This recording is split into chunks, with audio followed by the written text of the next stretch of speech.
Hai guys, nah ini janji Kak Inoy untuk menjelaskan tentang kritik seni rupa. Kita langsung pada langkah-langkah apa yang dikasih tahu sama Feldman aja ya.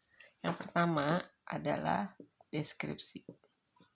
Deskripsi ini apa aja sih yang harus diceritakan dalam deskripsi? Ini adalah menyangkut dengan fakta dan data.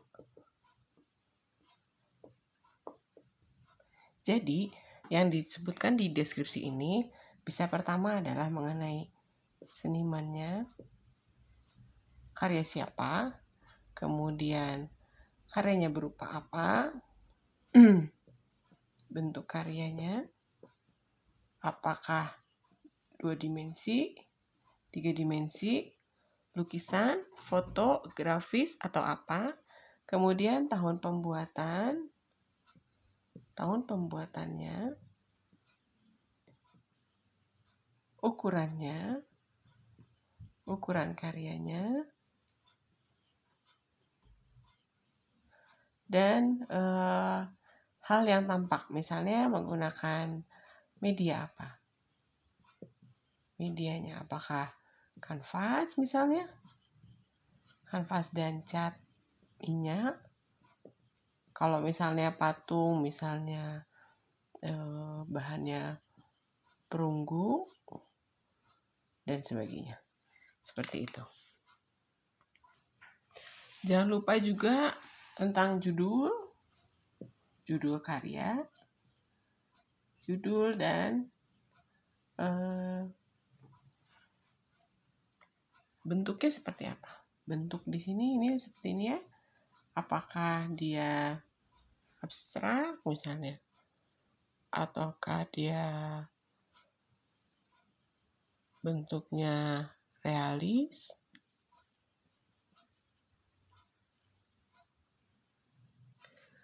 Dan tema itu menyangkut misalnya apakah tentang isu-isu sosial atau tentang ekspresi pribadi dan sebagainya. Setelah diperoleh informasi mengenai identitas atau identifikasi karyanya, kemudian kita masuk ke yang kedua adalah analisis formal. Maksud formal di sini adalah lebih pada perupaan ya. Apa yang tampak dari luar, apa yang bisa kita dapatkan. Jadi kita akan mencoba menganalisa mengenai kualitas karya. Artinya di sini yang dilihat adalah unsur-unsur karya. Unsur-unsur karya itu pernah kan kita belajar ya, seperti warna, bentuk, tekstur, kemudian misalnya kalau ada garis, kalau misalnya 3 dimensi mungkin lebih pada teknik yang dipakai. Kemudian mengenai prinsip seni rupa, seperti keseimbangan, kemudian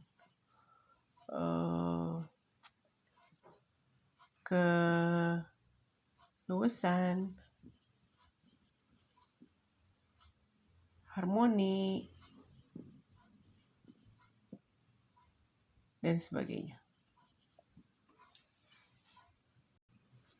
Dalam analisis formal, kita akan melihat kembali data yang kita dapatkan di deskripsi yang pertama. Jadi waktu analisis formal kita lihat lagi karyanya, kemudian kita lihat apakah misalnya kalau di situ ada objek, kan ada karya itu ada yang objektif ya, karya itu ada objek. Nah, apakah objek ini berkaitan dengan objek lainnya? Ada objek-objek lain misalnya, bagaimana kaitan satu sama lain? Kalau ada misalnya figur, apakah itu manusia, apakah itu hewan, ataukah misalnya ada objek-objek benda, ada kaitannya satu sama lain, atau terpisah-pisah, atau hanya objek menjadi satu kesatuan, itu kita analisa di tahap ini. Jadi selain itu juga kita lihat misalnya apakah dia menggunakan warna-warna yang flat, warna-warna yang bertekstur. Warna yang digunakan ada warna serumpun atau misalnya warna-warna kontras, semuanya dijelaskan secara detail di sini. Termasuk bagaimana jika lukisan bagaimana cara menyapukan kuasnya, apakah tampak halus atau tampak kasar atau kok tampak bertumpang tindih warna-warnanya. Atau misalnya 3 dimensi, misalnya sebuah patung dia menggunakan bahan yang termasuk bahan keras yang kemudian nanti dibuat dengan teknik tertentu sehingga yang dihasilkan adalah efek-efek tertentu. Seperti itu. Jadi pembahasan analisis formal itu lebih kepada kualitas pembuatan karya, bagaimana karya itu dibuat dan prosesnya. Yang ketiga, kita masuk ke interpretasi. Nah, interpretasi ini, tahu kan artinya? Interpretasi ini lebih kepada penafsiran. Penafsiran karya. Bagaimana kita menafsirkan atau bagaimana kita bisa menggali makna yang ada dalam karya untuk mencari makna pada dalam karya. Karena setiap seniman itu memiliki konsep yang kalau kita tidak ketahui konsepnya mungkin karya itu menjadi biasa aja. Tapi waktu kita misalnya tahu apa yang akan dia buat, ada apa di belakang pembuatan karya itu akan sangat menarik. Dan biasanya itu yang menjadi karya itu menjadi punya nilai dan punya makna. Nah, disinilah kita mulai mencari makna dalam karya. Nah, bagaimana caranya? Tentunya kita perlu data mengenai proses atau konsep, bukan atau ya, proses dan konsep mengenai karya tersebut. Kita bisa dapat dari mana? Seandainya kita menggali karya-karya yang sudah lama, tentu kita akan mencari info dari berbagai sumber. Atau kita masih bisa ketemu senimannya, tentu kita bisa langsung wawancara. Jadi bisa melalui sumber bacaan atau misalnya sumber langsung ya, atau nah sekarang ini baru sumber langsung, wawancara. Ini sumber bisa buku, internet, dan sebagainya. Ini bisa wawancara langsung baik dengan senimannya atau misalnya dengan pihak yang dekat, pihak terdekat seniman itu bisa asistennya, bisa keluarganya. Ini bisa menjadi sumber juga. Untuk dapat menginterpretasi, tentu kita perlu juga apa yang perlu kita lihat. Di antaranya misalnya suatu kondisi sosial budaya. Kondisi sosial budaya. Apakah seniman itu hidup pada zaman seperti apa sosial budaya? Karena ini mempengaruhi cara berpikir mereka. Kemudian juga kondisi psikologis. Apakah dia sedang sangat tertekan ataukah dia sangat super happy sehingga menjadi sesuatu karya yang mungkin agak beda dari yang lain, atau justru kondisi yang misalnya menjadi absurd, sesuatu yang unik dan kadang-kadang mungkin di atas pemikiran orang-orang secara umum. Setelah kita mendapatkan data-data ini, kita coba lebur menjadi sebuah penafsiran. Nah, penafsiran ini tentunya tidak asal membuat suatu dugaan.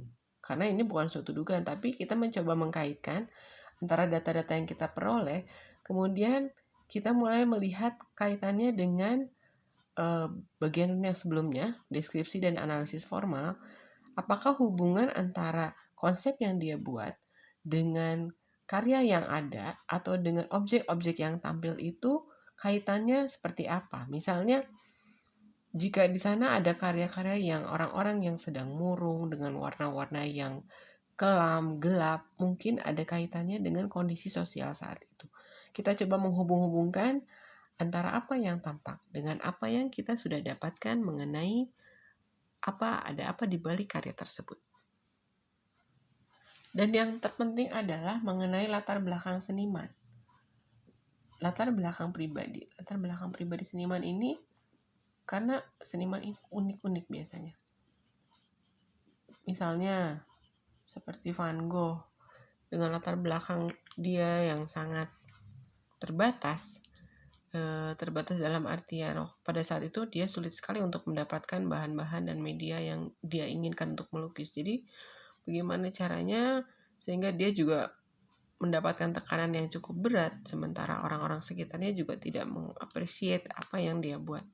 Nah, seperti ini juga berpengaruh bagaimana akhirnya karya itu terjadi. Dan akhirnya kita dapat juga mencoba menghubungkan menafsirkan kira-kira arahnya ini akan kemana karya-karya ini. Mengapa dia mengambil keputusan-keputusan mengenai warna, objek, kemudian prinsip yang dia pakai untuk membuat sebuah karya. Nah, kesemuanya ini sangat berpengaruh satu sama lain, sehingga apa yang kita coba tafsirkan di tahap ini itu menjadi sejalan dengan pembahasan sebelumnya. Yang terakhir adalah evaluasi atau judgment atau penilaian.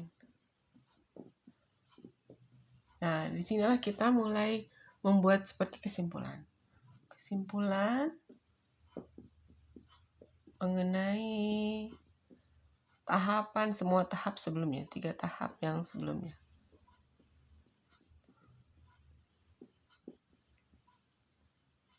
Jadi kita di sini memerlukan ketajaman berpikir dari semua hal yang kita peroleh itu, bagaimana akhirnya karya ini dapat dinilai, dalam artian bukan nilai secara angka, tapi nilai secara estetis. Jadi penilaiannya penilaian estetis. Penilaian estetis itu lebih mengacu kepada apakah karya ini baik atau tidak. Nah, akhirnya kita mulai melihat bahwa karya ini kalau disebut bagus, kita suka menyebutnya bagus. Bagus itu seperti apa? Bagus yang mana? Apakah secara formal, seperti yang kita bahas tadi, formal itu mengenai unsur, warna, itu sudah baik. Komposisi, ya ini dia tahap 1 dan 2, ini kita bahas. Kalau misalnya tidak bagus, maka alasannya apa? Jadi semua harus memiliki alasan. Kemudian jika disebut yang lebih spesifik, misalnya komposisinya menarik, kita menggunakan bahasa-bahasa di penilaian ini adalah bahasa-bahasa yang spesifik menuju ke arah penilaian seni. Misalnya menariknya seperti apa? Jadi semua yang kita coba ungkapkan di sini adalah nilainya adalah nilai-nilai yang bisa dibilang subjektif. Tapi kita mencoba untuk mengobjektifkannya melalui apa yang sudah kita telaah sebelumnya. Jadi jangan sampai menurut saya ini bagus misalnya gitu. Bagusnya apa? Ya bagus saja. Nah, kita tidak bisa membuat sebuah evaluasi seperti itu. Tapi kita harus memaparkan dengan objektif bahwa bagus. Dia dibuatnya dengan bahan-bahan yang baik misalnya. Kemudian di atas media yang memadai.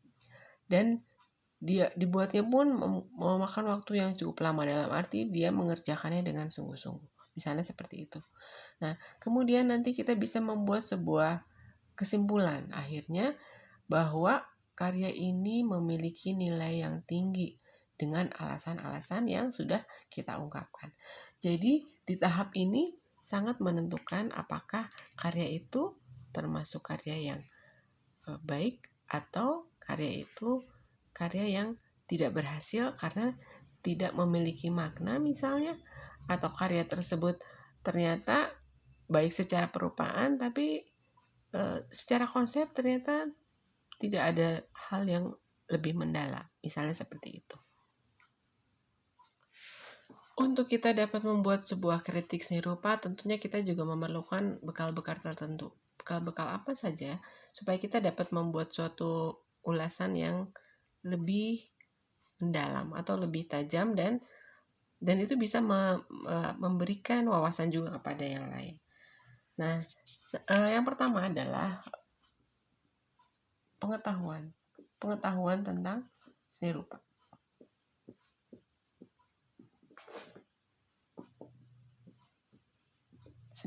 Nah, pengetahuan ini tentunya pengetahuan yang misalnya hal-hal yang berkaitan langsung dengan kesenian, seperti misalnya mengenai seniman dan karyanya. Ini kita bisa juga belajar mengenai seniman-seniman yang lalu atau yang seniman yang sekarang bisa kita temui. Kemudian mengenai media, bahan dan alat yang digunakan. Artinya kita juga pernah tahu atau pernah mencoba mengenai alat-alat ini, sehingga kita bisa memberikan pandangan bahwa sebetulnya memang misalnya media ini sulit digunakan, atau media ini jarang sekali ditemukan, atau jarang juga orang yang menggunakan hal tersebut. Jadi pengetahuan tentang seni ini sangat diperlukan. Kemudian juga teknik, menggunakan teknik apa? Teknik-teknik yang bisa digunakan dengan pada misalnya karya 2 dimensi atau pada karya 3 dimensi, baik 2 dimensi dan 3 dimensi. Jadi memang kita memerlukan juga pengalaman, karena kalau kita sekedar membaca mungkin kita tidak mengalami, itu berbeda hasilnya. Sementara kalau kita pernah mencoba bagaimana rasanya membuat karya tanah liat misalnya, dengan kita hanya melihat dan membaca, tentunya apa yang kita amati itu akan berbeda. Dan yang lainnya adalah sejarah. Nah, sejarah tentang seni ini kita bisa melihat satu timeline atau urutan waktu perkembangan seni itu sudah sampai mana. Karena makin kesini mungkin media semakin berkembang, teknologi juga sangat memberikan dukungan terhadap berkesenian, itu akan membuat karya-karya akan lebih bervariasi, dan artinya kita juga perlu belajar lebih banyak mengenai bidang ini. Yang berikutnya adalah mengenai minat atau kegemaran kita terhadap seni. Minat terhadap seni rupa khususnya, karena minat ini akan membangun banyak hal, memberikan semangat untuk menggali, semangat untuk belajar, semangat untuk membuat, semangat untuk mencoba. Jadi semangat untuk belajar, kemudian semangat untuk eksplorasi, mencoba, kemudian semangat untuk berpartisipasi. Artinya ada kegiatan, mungkin kita bisa hadir di situ, ada kumpulan seniman, mungkin kita bisa datang, ada pameran. Ini akan membangun sebuah semangat sehingga kita akan lebih banyak mendapatkan wawasan secara yang kita tadi bisa kemukakan di yang pertama mengenai pengetahuan. Yang berikutnya adalah kepekaan estetik.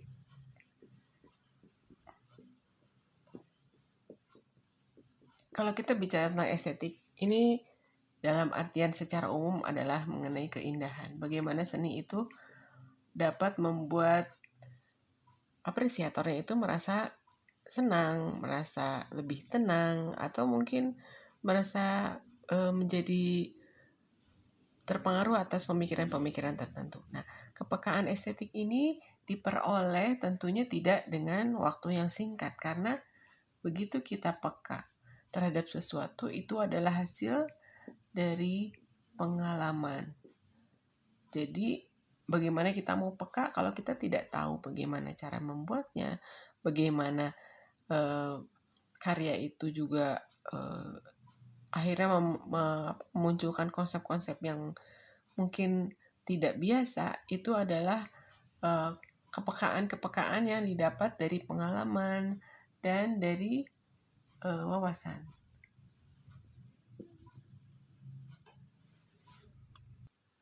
Kepekaan ini nantinya akan berpengaruh kepada bagaimana cara kita menilai atau menilai sebuah karya.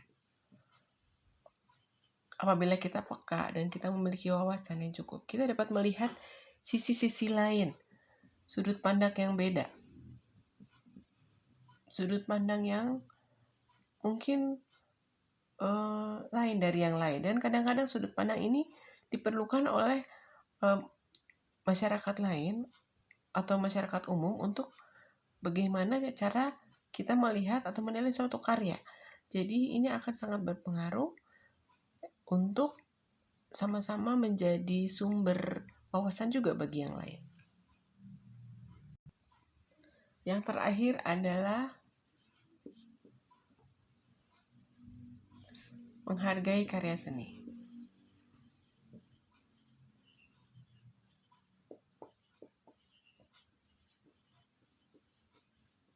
Ini sangat berkaitan dengan sikap, karena ini adalah apresiasi kita bagaimana kita berhadapan dengan karya seni. Dalam arti, apabila kita memiliki 3 hal tadi, pengetahuan, kemudian kita juga mempunyai minat, dan kita juga memiliki kepekaan, maka kita dapat menghargai karya seni melalui sikap kita menghadapi karya seni. Bagaimana misalnya menjaga, merawat, menyimpan. Dan misalnya kalau kita mau untuk mengapresiasinya, dalam artian misalnya memajang, tentu hal-hal seperti ini perlu dipertimbangkan dan menjadi concern atau kepedulian kita terhadap karya seni itu sendiri. Nah, sehingga apabila kita memiliki rasa untuk menjaga karya seni, kita juga dapat melihat bagaimana karya itu secara keseluruhan bisa terwujud. Sehingga nanti kita akan memunculkan penilaian-penilaian dan tentunya akan membawa atau memberikan pengaruh juga terhadap yang lain seandainya apa yang kita coba ungkapkan melalui tentang karya ini akan menjadi inspirasi bagi yang lain untuk sama-sama mengapresiasi karya. Yang terakhir adalah, lalu apa manfaatnya? Tujuan dan manfaat. Buat apa sih kritik seni ini? Tentunya bagi orang-orang yang bergelut di bidang seni khususnya. Kritik seni ini sangat bertujuan, sangat membantu untuk mengembangkan wawasan. Jadi untuk memberikan informasi kepada halayak mengenai karya seni. Informasi ini mengenai proses, kemudian keberadaan seniman, kemudian juga mengenai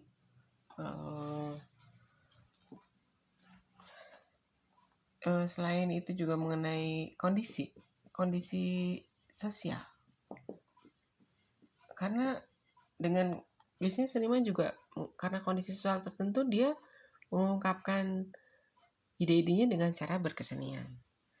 Kemudian memahami juga, kita belajar untuk memahami ini semua sehingga kita dapat membuat apresiasi atau membuat sebuah penilaian bahwa karya seni itu bukanlah sekedar asal-asalan dibuat terus orang biar tertarik atau suka gitu. Tapi karya seni yang baik itu melalui proses-proses pemikiran, pertimbangan, dan hal-hal yang memang yang ide-ide yang diungkapkan itu menjadi sesuatu yang bermakna. Kemudian akhirnya kita bisa memahami. Nah, yang tadi saya sebutkan ya, memahami karya. Memahami karya seni ini tentunya perlu pendalaman, perlu waktu, sehingga kita dapat membuat penilaian yang baik mengenai, atau penilaian yang apa adanya mengenai sebuah karya seni. Dan dari sini itu bisa memberikan masukan juga, masukan kepada seniman. Jika seniman itu masih ada, masukan kepada seniman bahwa karya-karyanya itu seberapa jauh berkembang dan memiliki makna bagi para apresiatornya. Jadi seniman juga perlu masukan atau dorongan dan dukungan bahwa apa yang dia pikirkan, bahwa apa yang dia coba ciptakan itu juga memberikan dampak terhadap lingkungannya. Dan dengan melalui kritik ini tentu saja seniman menjadi terbantu. Karena bagaimanapun apakah itu hasilnya baik atau buruk, dalam bidang apapun setiap kita mendapatkan kritik itu adalah suatu yang baik jika itu dapat membangun profesi kita. Dan terakhir adalah semua ini akan membangun apresiasi, yaitu sikap yang kita kembangkan, sikap kepedulian kita terhadap karya seni, sikap untuk menghargai karya seni, sikap untuk sama-sama menjaga jika itu adalah karya yang milik publik. Dan apresiasi ini akan berkembang baik sejalan dengan